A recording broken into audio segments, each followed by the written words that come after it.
I do my best. I think I don't always succeed in doing that, but I think when the mood is lighter, the conversations at home tend to be easier and we get to laugh more. Welcome to the Connect to Marriage podcast. I'm June and I'm your host for this episode. In each episode of the Connect to podcast, we'll be tackling questions that couples ask about marriage, communication, and conflict, and so much more. We hope you will keep tuning in to learn with us as you grow closer, deeper, and stronger in your marriage. If you're new to us, do subscribe to our Connect to podcast on your podcast platform. We believe you'll discover interesting topics and helpful conversations. When couples first fall in love, fun and friendship often come naturally. But as life's responsibilities grow, maintaining that sense of connection often requires greater intentionality. Keeping fun and friendship alive isn't just about the grand gestures or the special occasions. I think it's found in the everyday moments of laughter, companionship, and choosing to enjoy life together.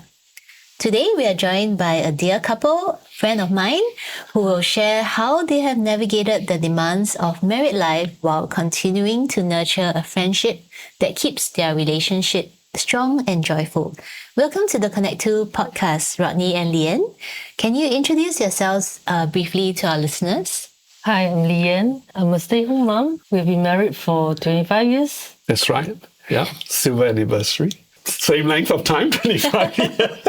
As far as children, we have one daughter. She's turning 15 in a couple of weeks' time. And maybe just a little bit of a fun fact.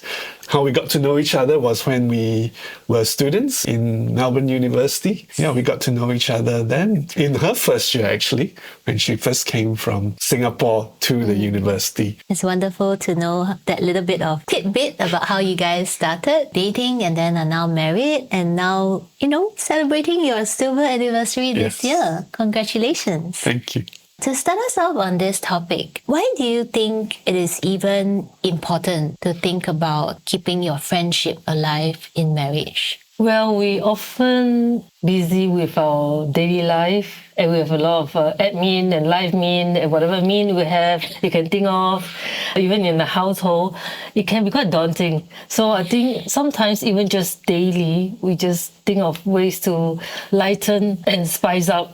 Even just make a joke or even watch the same movie at the end of the night. It's true. Even though Leanne is, as she said, stay-at-home mom, she's got so many things that she has to do, from day to night. And for myself, with a full-time job, I think one of the things that I try to remind myself is that when I get home, to try to put away all the so-called worries of the work for the next day and during the evening to spend time with Leanne and with our daughter Summer and try to not be so serious. I think it's very easy when you've had a long day or hard day, even though you try to put away the things of work, but your emotion, I think, is still kind of being affected by what has happened during the workday. So to remind myself, to kind of lighten the mood, I do my best. I think I don't always succeed in doing that, but I think when the mood is lighter, the conversations at home tend to be easier and we get to laugh more. But if I'm carrying the worries of the day with me back home, then everyone sees that and everyone kind of is a bit more subdued. I think that's something that's very real, right? Whether it's stay home or full-time working, we do have our own worries, right? We do have our own stresses. Like you mentioned, it's so important to know that you are not bringing that role, that seriousness of the day, the seriousness of work or the seriousness of the admin piece that you needed to do but didn't get to sort of be able to let go of that as we re-enter the family and in this case the marriage space when you're home. Yeah, I really appreciate that because it's not easy if you really had a hard day. And sometimes even I can sense it, but it's an intentional thing to put aside and refocus on certain things to catch up where we left. So apart from this intentional transiting from work back into the home and the marriage space, I wonder if you have heard of any other common challenges or struggles that maybe other couples may face, or even you yourself, or even your extended family, people may face in terms of keeping up this sense of friendship and sense of lightheartedness within the marriage? No, but seriously, it can be caring for aged parents. It can be worrying for our children. It's endless. The list is endless. But it's when we know that it's the space that we want to guard when we are together. We perhaps, fun time is fun time. If it's not just watching a movie, maybe we just share a memory that we had with a friend. Oh, remember that happened that time, that what we did. So when we remember a certain fun thing that we had done perhaps during our last holiday, it's not easy to reconnect again. I think it comes to my mind that, from time to time, Leanne will send some photos of like 5 years ago or even 10 years ago. And then, that kind of like helps jog my own memory, like, oh yeah, it was what we did then, how it was fun, or what was going on, the things that we were, thinking about at that time. And then when I get home, on a weeknight, we'll get to talk about some of these things, like, oh yeah, that photo you showed me, I remember that this is how we felt, and this was what else was going on at that time. Right. I think these are small little gestures, I think, that helps to, I guess, take us out of the immediate urgent needs of the day and just have some reflection or walk down the memory lane, in a way of saying, of how we had some enjoyable times. I think when we are going through difficult seasons or challenges, I think it's very easy, let's say, talking about myself, right, to get pulled down by the feeling, the heaviness of it. And I think this is when gestures like what I mentioned that Leanne does will kind of help me to like take my mind off the heaviness and like think of a more happier time or happier occasion, that we realize, actually there's things that we can be thankful about. Yes, we may be going through things that are more worrying or anxiety, but there are many things to be thankful for, right? So these memories of doing things together, or perhaps some travels we went together, do help us to reflect that, there are many things we can be thankful about, and therefore sit in those moments more and kind of like exchange that kind of heart of gratitude with each other. Yeah, it really helps to relive those fun and enjoyable moments, right, in your life. Yeah, but actually, to be honest, whenever I send the photos, I don't remember where it was. I actually need an answer. Where did we go? Yeah, she'll ask me, where was this? Where was this? Yeah, but actually, it's more the memory of, my child was this cute before. Yes, but I can't remember where. Like at what age, right? Especially now they're teenagers. That's right. I think it's heartening to hear how even this little habit, right, of bringing back memories, looking at past photos, remembering this funny story that happened, it can help us to reconnect and help us to maybe shift the mood a little, right? Especially when things are heavier, like you said, the burdens of work or caregiving, right? Sometimes can take its toll. I'm sure for many couples out there as well, like sometimes life just happens and, it's hard to find time to come together and to connect with each other in a loving or in a light-hearted or in a joyful way. Yeah, so I wonder, do you have any tips or experiences to share? A lifetime of love and romance requires intentional effort and attention. Yet in times of busyness and with overwhelming priorities to tend to, our marriages can often take a back seat. No matter the state of your relationship today, we want to help you and your spouse thrive. Check out Connect 2, featuring specially created experiences and resources, our favorite selection of articles, top hits on our podcast, date ideas, conversation starters, and more to address the issues that are keeping you and your spouse apart, and to help you rekindle the joy of pursuing one another. Visit www.family.org.sg/connect2 today. Actually, it's not easy because we both have different bracket love languages. So it is hard to reach out to each other. So I think it's more really intentional. So to reach out to Rodney, I need to think of nice, sincere, and loving words. I feel you, Rodney. I'm also a words person. Okay, I was like, okay, how to make him feel loved today when he come home, right? Yeah, so Right. for me, I'm the acts of service. I do so many things for everyone, make sure they feel my presence and my love. So yeah, just to throw rubbish for me, I feel loved. It's so easy to please me, right? Because she's an act of service. So yeah, so I think what Leanne touched on, I think, yeah, it's also something that is a reminder to me because, you know, if we're not intentional about it, we just default to our own love Yeah. language, right? So for Leanne, I mean, if I'm saying words of affirmation or words of encouragement to her, it doesn't have the same effect or impact for her as something very practical, like just helping to wash the dishes or make sure the table is clean, you know, things like that. Leanne is furiously nodding along as you spoke about doing the chores. But when I'm not aware of the intentional part of affirming him for the day or the start of the day, I felt it is hard to, you know how the plant, you need the water. So I think it's also our ways of watering the marriage, the plant. We will find our ways to reach out that person's, how they feel loved, bracket love language. But we also have to be conscious that they might not reach us, but I think we have to be intentional to do that. So when we do that, I think it will come both ways. Yeah, I think you both brought up a very important point where to really help build the connection and build the friendship within the marriage, it's really about knowing what counts for the other person. It's knowing what action or what words to speak that will really hit the heart, right? And not miss the mark.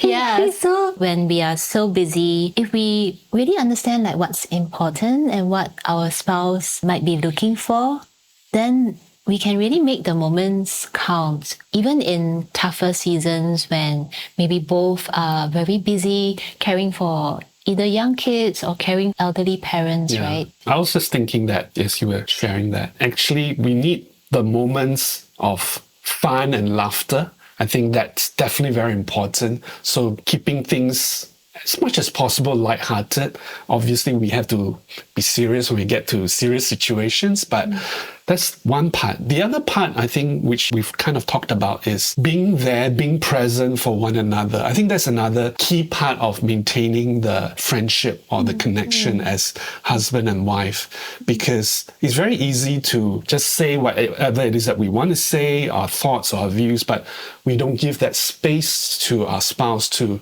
let them share what's on their heart to me. Let's say Leanne to me, right?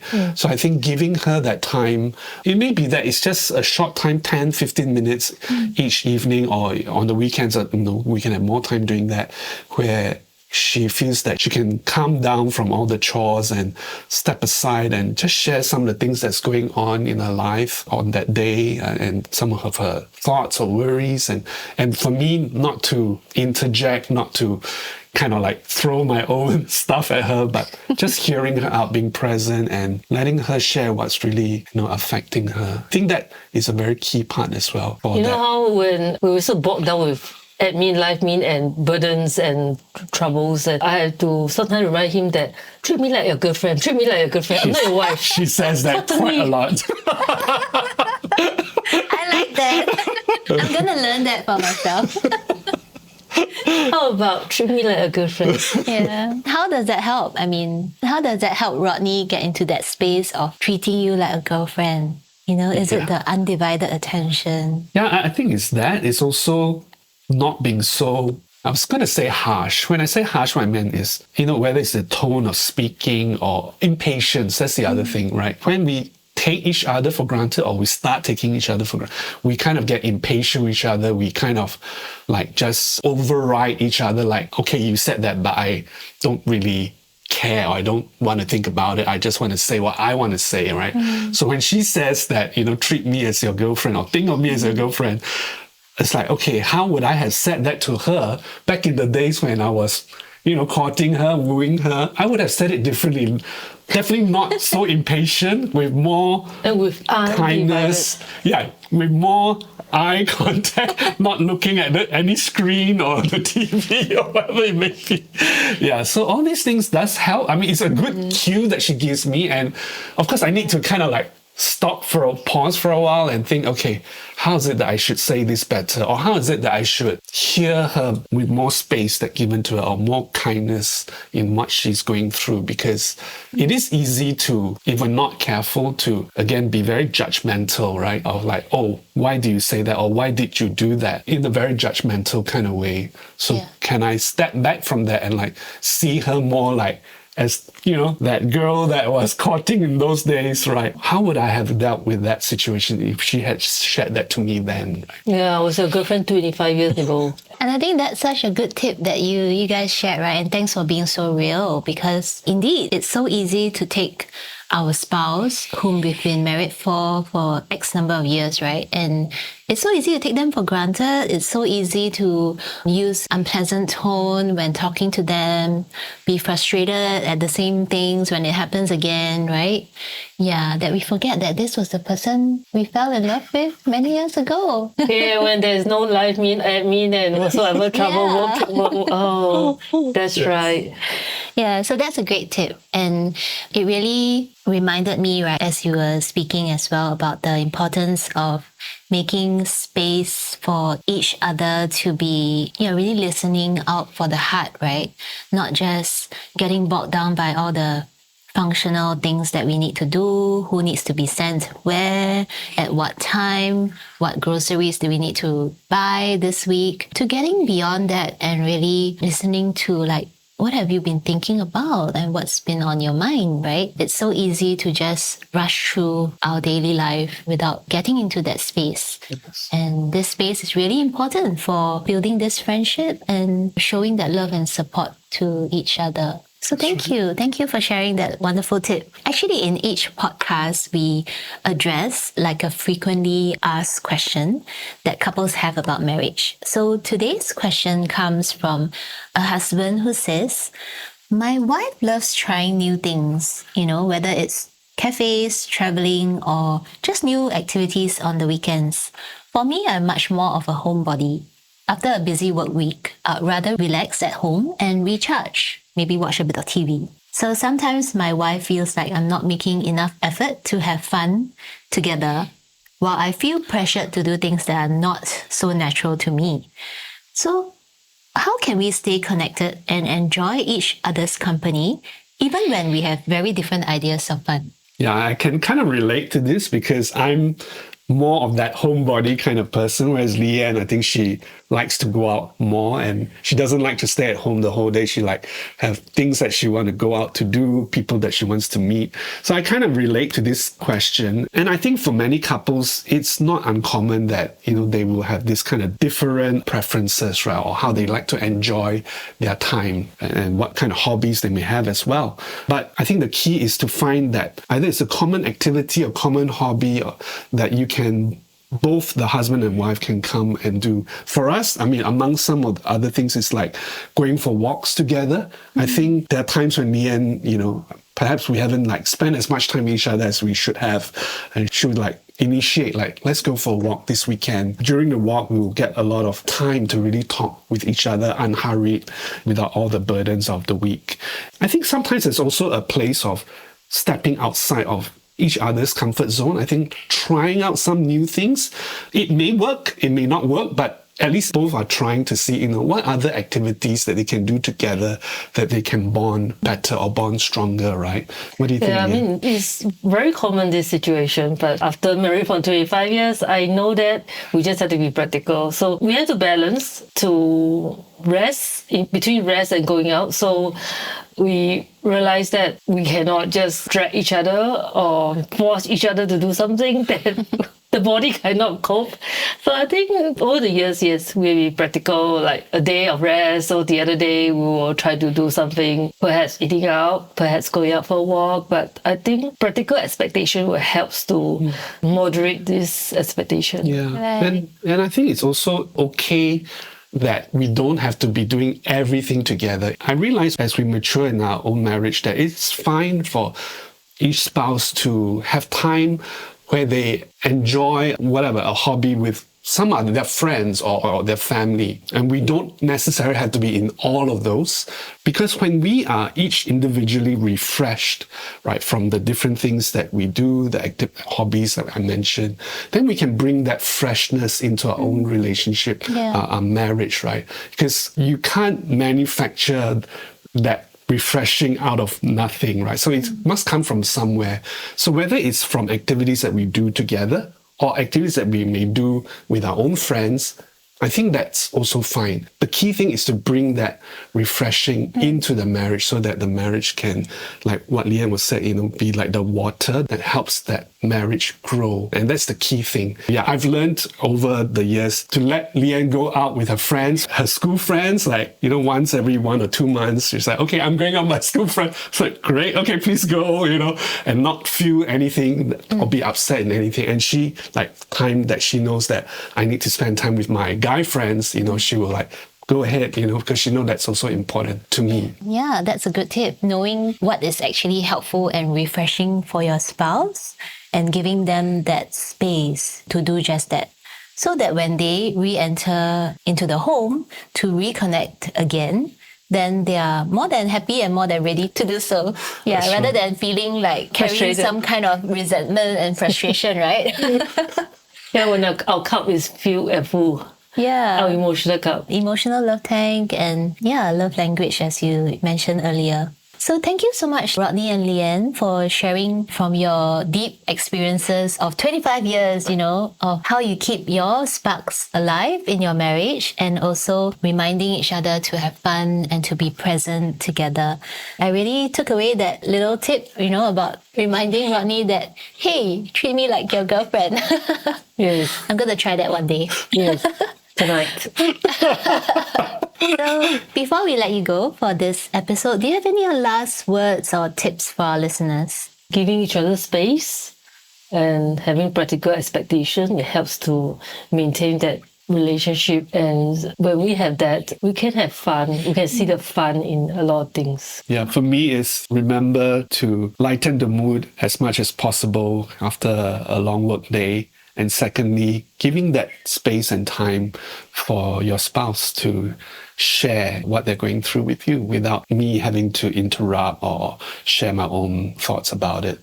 Yeah, I think try to hold these two in balance as much as I can. Yes, wonderful. Thank you so much, Rodney and Leanne, again Thank you, June. for being here. And we typically end off each podcast with a little couple challenge. So if you are listening to this podcast with your spouse, here is your challenge for this week. Revisit one activity you enjoyed while you were dating. Perhaps it's a hobby that you used to do but haven't done in a while. Then share with each other what you enjoyed about the experience and how it made you feel reconnecting with each other. And that's it for today's episode. We really hope that you have found it helpful and encouraging. As always, do remember to share this podcast with a friend who might benefit from it. So thank you so much for listening in, and remember to take every effort to nurture a lifelong friendship with your spouse.